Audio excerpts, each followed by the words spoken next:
Hello, Leo. Kamusta kayo? Sana kayong lahat ay okay. Ito yung 4th week of August reading nyo. So, alamin natin kung ano itong mga energies na nandito. Para sa mga bago dito, ako nga pala si Purple Teen. And kung hindi po kayo nakaka-subscribe, please don't forget to subscribe dito sa ating YouTube channel. Paka-like and follow din po yung ating FB page. Doon po kayo mag-send ng private message kung magbubo kayo or mag-i-inquire. Yung link po at details nasa description.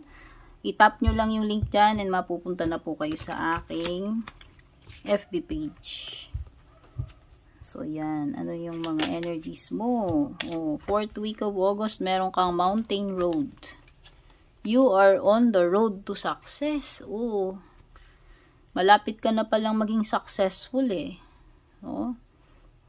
O baka naman itong 4th week of August, talagang lilitaw na yung mga signs nitong success na hinihintay mo. O, diba? Worth waiting, Leo. Meron ka ring kite vacation. O. At dahil magiging successful ka, pwedeng iba sa inyo, may ipagse-celebrate kayo at kayo ay magbabakasyon. O baka napipinto talagang bakasyon. No? Kasi siguro yung iba birthday ninyo. Happy birthday nga pala sa mga celebrants natin na Leo. Ngayong araw na to, happy birthday sa lahat na may birthday na Leo. More birthdays to come and may spiritual guidance ka o. May protection ka, poprotektahan ka ng guardian angel mo. O, kung very close ka, madasalin ka dyan at malakas yung faith mo, i-guide ka at poprotektahan ka ng angel mo itong 4th week of August. O, diba? May bakasyon ka na, may protection ka pa from your angel, Leo. Meron ka pang success. Ano pa bang hahanapin mo? Mukhang wala na. Kompleto, diba?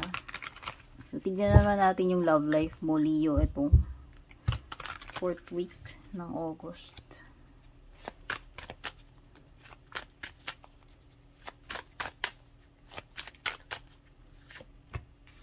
Rejection, abandon, dismiss, irrational fear. O, pwedeng yung iba sa inyo, i-reject nyo na yung person na yan. Or baliktad, pwedeng kayo yung i-reject. Okay?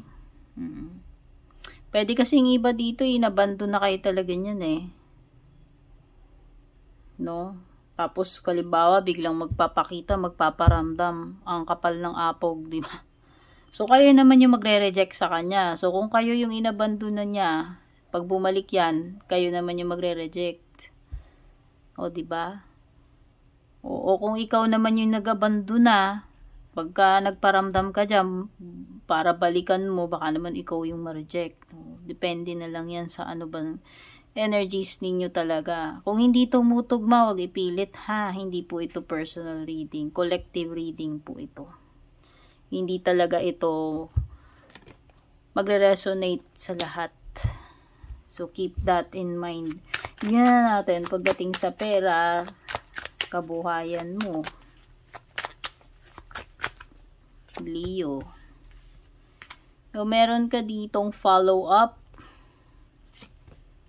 and receipts. O, iba nagko-compute kayo dito ng mga expenses ninyo. Huh? Nag-ano kayo? Ano ba tawag dito? Yung i-inventaryo. Ano ba yung mga pinagkagastusan? Saan napunta yung budget sa ganito? O yan. Kasi pwedeng iba, baka maka-experience kayo na biglang kinapos yung pera and magtataka kayo.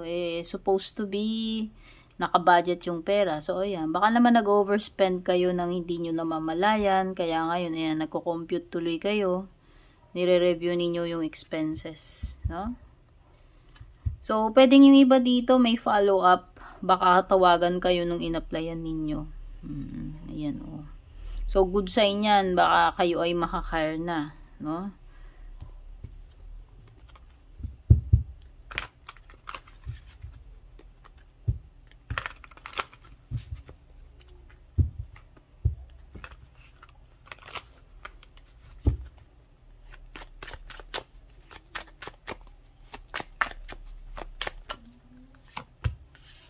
O meron kang hanged man dito, madedelay yata tong lakad mo or kung ano man tong bagay na mapopostpone, marireschedule ng ibang panahon, no? So, ayan, pwedeng iba sa inyo dito, kayo yung magpapaubaya ngayong araw na to. Hindi na kayo makikipag-agawan, ibibigay nyo na sa iba yan. No? Kayo na yung magkukusang mag-sacrifice. Okay? Pagbibigyan nyo na lang. O basta iba dito, merong may suspension. May something na maantala, mauudlot, or temporary na matitigil, kung ano man yan. No, matitenga, may matitenga.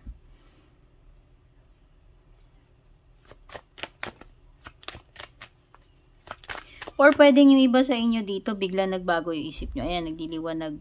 So, na-realize nyo na mas makakabuti na lang kung hindi nyo muna itutuloy, no? Kung ano man yan, hindi mo na kayo tutuloy dyan. Ano nyo na lang, kumbaga, i-reschedule ninyo o sa ibang panahon na lang, no? Baka may naisip kayong better na dahilan. Okay? Merong matatapos dito. Ten of Swords. Makakaluwag ka na itong 4th week of August, Leo. Yun nakikita ko. With the Ten of Swords. Mababawasan yung burdens mo. No, makakahinga-hinga ka. Makakapetiks-petiks na yung iba sa inyo dyan. Ibig sabihin, makakaluwag. Kaya nga siguro may vacation makakaluwag yung schedule nyo. Makakaluwag kayo dun sa mga obligasyon ninyo, yung mga ginagawa ninyo.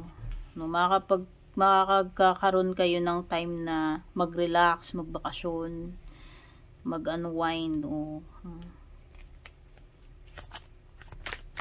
Malaking tipak siguro ng task nyo yung ma-accomplish nyo, kaya makakaluwag-luwag kayo. Merong hindi tutupad sa promise sa'yo dito. Ewan ko. All of a sudden, pumasok sa isip ko. Nafe-feel ko lang. No? Madidisappoint ka or hindi mo yun na-expect na biglang babawi itong person na to. Feeling mo nakakainis, no? Feeling mo binitray ka niya kasi hindi niya kinip yung promise niya. Hindi siya tumupad, hindi siya tumuloy. Diba? Diba? It will come as a shock to you. Hindi mo ina-expect talaga to. Basta may mangyayari unexpected. Hindi mo rin inaakala na itong person na to, capable siya na gawin yun or magagawa niya yun. Kaya nga ito ay malaking shock and disappointment para sa'yo. Leo. Tignan na natin yung advice para sa'yo, Leo, itong 4th week of August.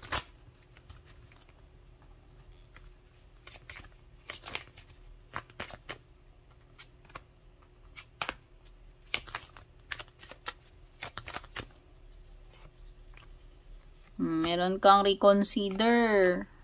There's something better. Yun na nga yung sinasabi ni Hanged Man dito. Kaya siguro, hindi mo muna i-go ipopostpone mo kasi nga marirealize mo na dapat reviewin mo muna. Pag-iisipan mo muna yan, no?